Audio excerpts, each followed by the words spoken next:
Many thanks for joining us. I am Rita Omodia.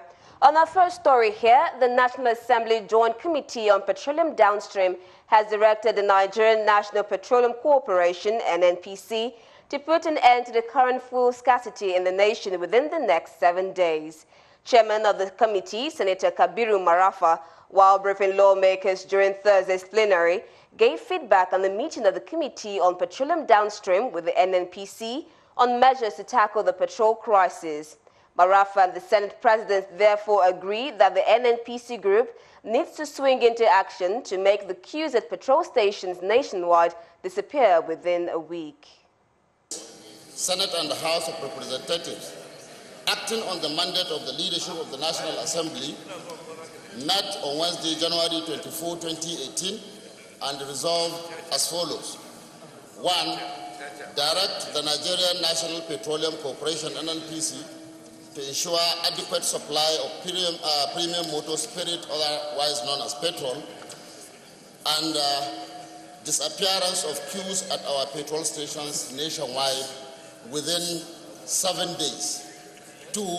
Direct the Nigerian Customs, Police, Army, Air Force, Navy, Civil Defense, and Department of State Security Services to ensure effective border control to curb smuggling of petroleum products to our neighboring countries. And 3, direct the Department of Petroleum Resources to double its efforts in enforcing price control and monitoring.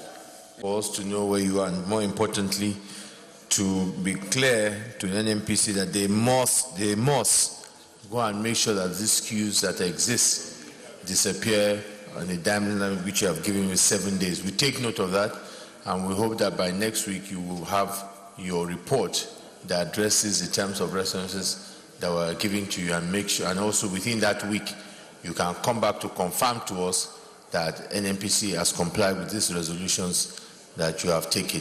This matter needs to be brought to an end.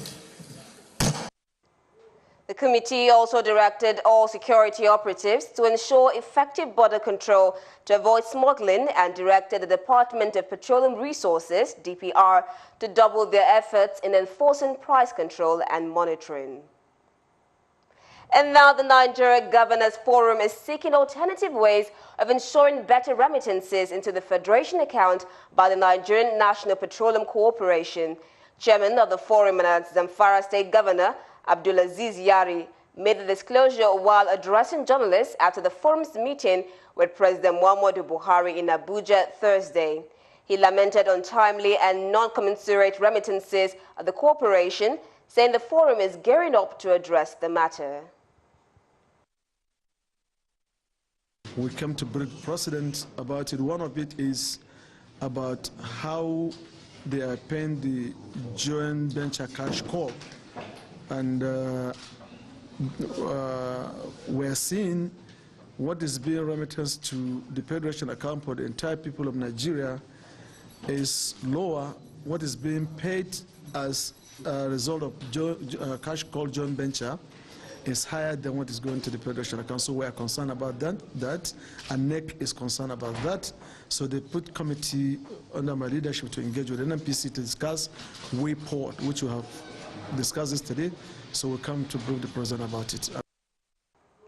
Governor Yari said NNPC authorities told his committee that the delay in meeting up with current remittances into the Federation account was due to the arrears it owed the Federation account. Moving on, the former governor of Benue State, Rebuke, has condemned the killings in Benue and other parts of the Federation as evil, saying solving the spate of insecurity in Nigeria requires holistic solution from a global perspective.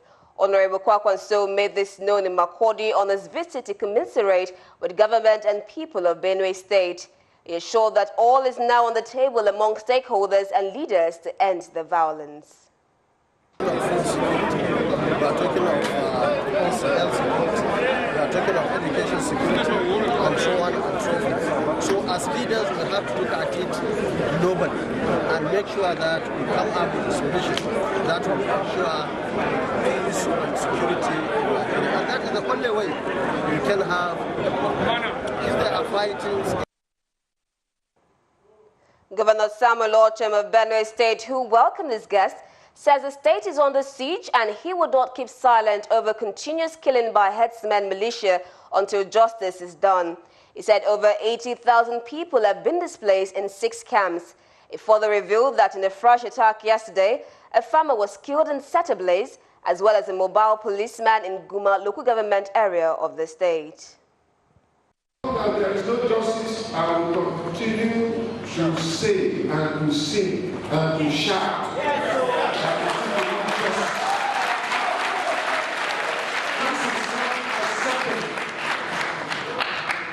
They know it. All the diversionary game that is playing out, trying to change the narrative, is not accepted by many people. On our next story here, President Muhammadu Buhari has met with security chiefs in a bid to marshal out ways of tackling the herdsmen-farmers clashes in the country. Addressing journalists after Thursday's National Security Council meeting held at the Presidential Villa, Abuja, Minister of Defense Mansour Don Ali said the meeting also discussed general security challenges in the country. Dan Ali, however, blamed the blockage of grazing routes and the newly enacted anti-grazing laws for the series of herdsmen-farmers clashes in the country. Internal security, I can provide some answers, but generally it's supposed to be internal operation which I told you the remote course is part of the grazing route. Hereby we are in this country, right from independence, there are cleared routes where people pass. The issue of arms is all over. In that killing you are talking about, there are also militias that they also did the killing. Some people were caught with arms and they call themselves forest guard or whatever with AK. There is nowhere in this country where arms are allowed to be carried apart from legitimate security forces. So anybody that is carrying any arm is illegal. Mansour also revealed that the federal government has set up a committee to work out modalities to transforming the Presidential Committee on Small Arms and Light Weapons to a national commission. Clearly demarcated routes that have been, so this one farming methods, isn't it? They're talking of ranches, talking of colonies, and this, they all are the same. But like you said, we have a conjunction between Interior and Ministry of Interior and what you call Agric. They are trying to come up with some issues like what they call agro rangers, that is for defending of both communities, farmers and herdsmen. Now, in a very swift reaction to the incessant attacks by suspected Fulani herdsmen in Numan local government area of Adamawa State, the 23 Armored Brigade of the Nigerian Army in Yola, Adamawa State, has relocated its operational base to Numan local government area. The brigade commander, Brigadier General Mohammed Bello, said he will personally command the operation until peace returns to the troubled area. The commander said the move is a fallout to the killing of a soldier in Okpalo village of Lumde local government within the Numan Federation, warning that the army has stepped up its operation and will henceforth not condone acts of violence by any group whatsoever. Deliberate steps towards permanently resolving this issue is this morning's town hall meeting. It is part of the soft power approach to internal security situations. It will closely be followed by hard and smart power approaches if need arises.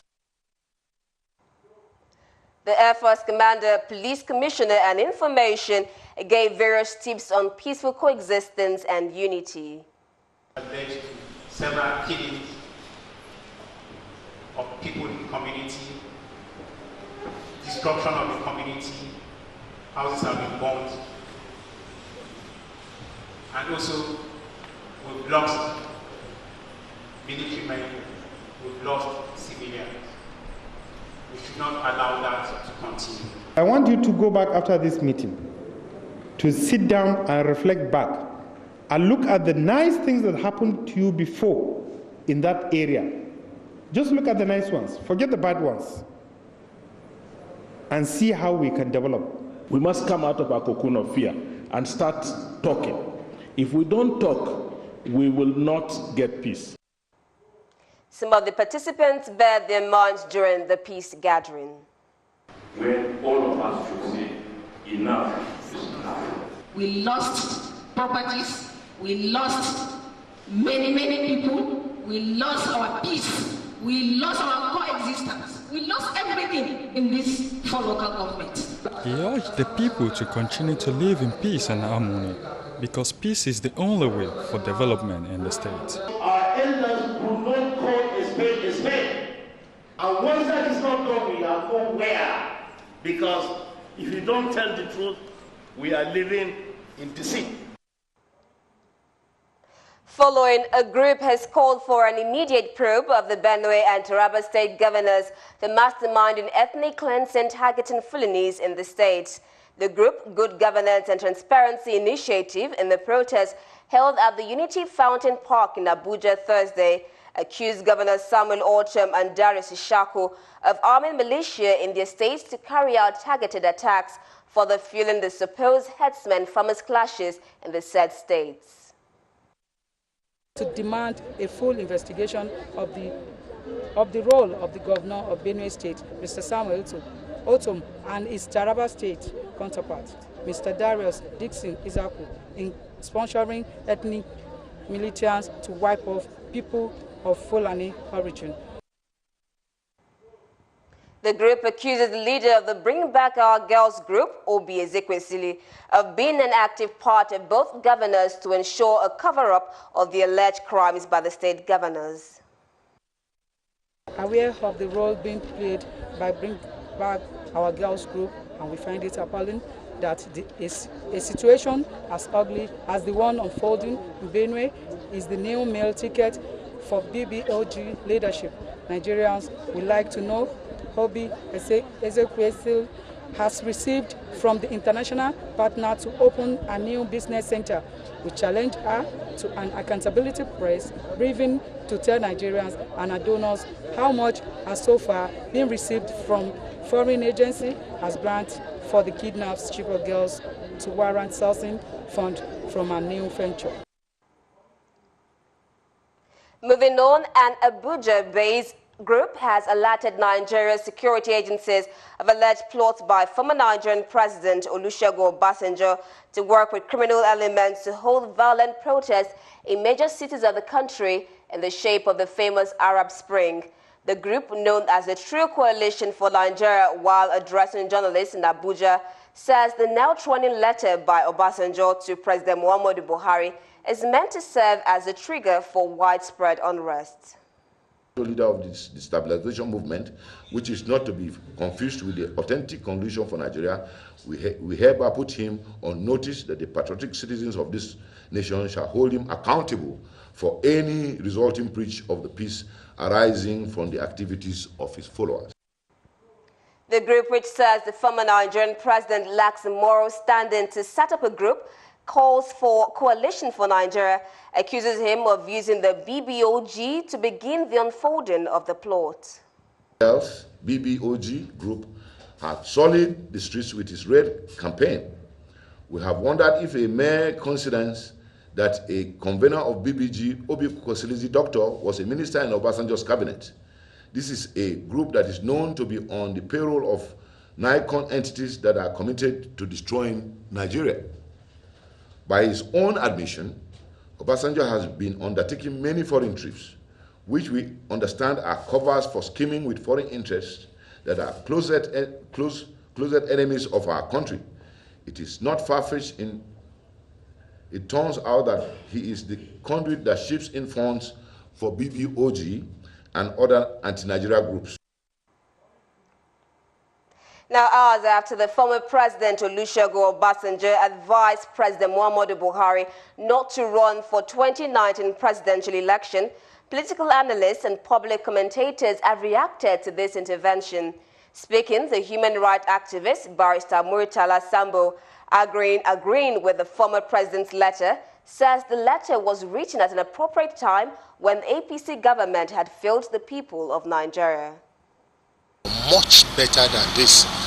And in fact, the entire Nigeria before 2015, we saw him as the best man that can do the job.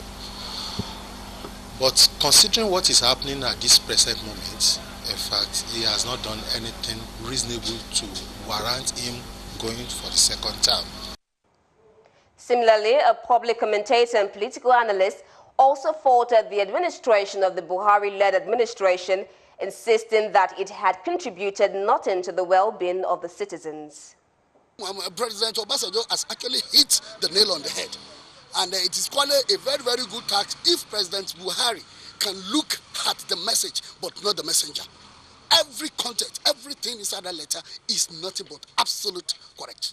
So the president is deaf to reality. You get it? It's an unfortunate. Nigerians are highly disappointed with the man. So what is the essence of it coming back again in 2019 to cajole us, to begin with propaganda? No, it's not done. In the same vein, in Benue State, southeast Nigeria, reactions are trailing the statement of the former President Olusegun Obasanjo, in which he urged the incumbent President Muhammadu Buhari not to recontest in the 2019 election. A cross-section of political actors in the state, speaking in Muaha, are divided on their views about the possible political weight of Obasanjo's latest public outburst against the Buhari administration ahead of the 2019 general election. Obasanjo, being a vocal man and being an elder statesman, has voiced it out. In fact, it is to save the life of Buhari, because he should be resting, he should go home.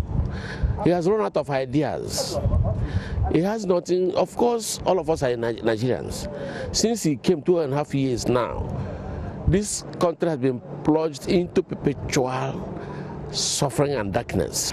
People are misconstruing the letter. The letter is an advice, and that advice is subjective. Subjective in the sense that Mr. President Buhari will weigh himself and know whether he's strong enough to continue and know whether he's not strong enough to continue. The only thing I know is that Obasanjo on his own is not a medical doctor. Can President Obasanjo, former president, open his mouth to tell Buhari not to contest? Yeah, you know, some of these old politicians, they expect that money should be brought to them, and Buhari is not ready to do that. Away from that, the Nigerian government has revealed that it took an international media approach in its bid to launder the image of the country at the height of the IPOB secessionist campaign. Nigeria's Minister of Information and National Orientation, Lai Mohammed, disclosed this Thursday during a budget defense session before the Senate Committee on Information and National Orientation. The minister was quizzed by members of the committee, among other issues, on the expenditure by his ministry on publicity in 2017.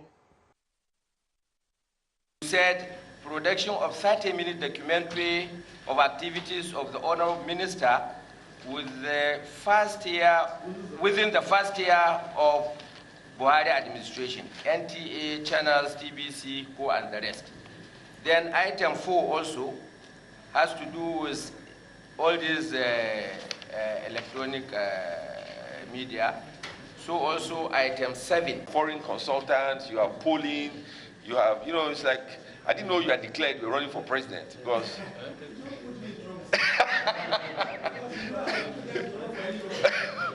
okay, but that's how it looks. I mean, your whole publicity campaign. So I wonder if it's a federal government campaign or an APC campaign or Lai Mohammed presidential run. Because that's how it looks. I mean, if I was running a campaign, this is exactly what I would do. Country was gripped in the throes of this secessionist movement, IPOB. IPOB had gone everywhere in the world as if a particular part of the country was being marginalized. So we also had to match them, and we went to the UK to address international media, CNN, Bloomberg, AFP, Reuters, Times of London, so that we can also push also across the case of Nigeria. So once in a while, sir, we need to do this. The committee says it is heartwarming that the capital budget in 2017 for the ministry was implemented up to 94%, but the minister deferred, noting that the release was only on paper as the action money was yet to reach him. It's important for us to clear this, sir. You asked how much money had been released, sir. And I said, yes, on paper, 94% has been released. But in reality, sir, there's 700 million, which was released in the last week of December, which has not been distributed. And that was why I could not come here and say, I've received 700 million naira from the treasury.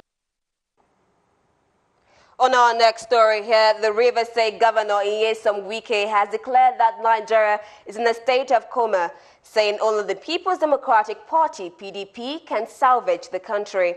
Governor Wike made this known when the former Jigawa State Governor Sule Lamido visited him at the government house Port Harcourt to inform him of his intention to vie for the position of the president in 2019. Lamido said he's presented himself to take over in 2019 because the nation deserves to move forward, and if given the opportunity to lead Nigeria, he has the capacity to unite the country and set it on the path of growth. There are two pages of our history of democracy. Page 1, PDP democracy and government. Page 2, APC contraption and hate and government. What was PDP government? 3 years ago, how were we? How are we today? How do we produce the best material for the party to run for the presidency? Responding, Governor Wike said the present political and economic situation in the country require politicians with courage to rescue the country. The governor continued that the APC thrives in politics of mischief, engaging in high level of intimidation and corruption. It's anybody who shies away from reality today is not doing his generation any good. The country is in total comatose. Nothing anybody can say about that. The country is not at peace. Still in politics, agreed members of the All Progressives Party, APC, has today registered their displeasure over the manner the party conducted its primaries at their local government. Some members stormed the party secretariats in Benin City, the state capital, to express what they call imposition of candidate on them, a situation that has made them to reject the result and call for a proper election in the local government. The primary election that was conducted yesterday at Afuze Stadium, that is the venue we were told to meet. So we all gathered there from executive Ward 1 to Ward 10, including the AJ executives. So to our great surprise, we didn't see Ward 11 executives. Reacting to the protest, the state chairman of the All Progressives Party, APC, Anselmo Jesua, stated that the party was still collating results and receiving petition.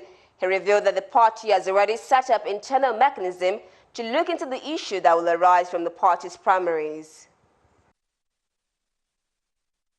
We have internal mechanisms by which we deal with issues like this. When we conduct primaries, we also have in place a mechanism for appeals. What I saw outside is not one of them. It's not one of the processes. And that is how come I got to know that there is mischief in this. Meanwhile, the primary had at the local government been adjourned peacefully, free and fair, as some candidates who emerged assured their local government of credible performance when elected in the forthcoming local government election in the state.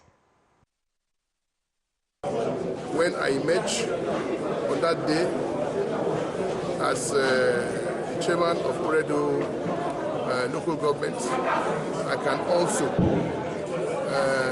contribute my quota to the good works of Mr. Governor. Everybody, it has been one voice, Frankie Laboya. Yes, I give God the glory. It's not because I'm special. I think God has a reason for everything. I believe that this is God's time for One West to move forward. This is God's time for One West to unite. And I'm telling you, I'm promising the people of One West that One West will not be the same again.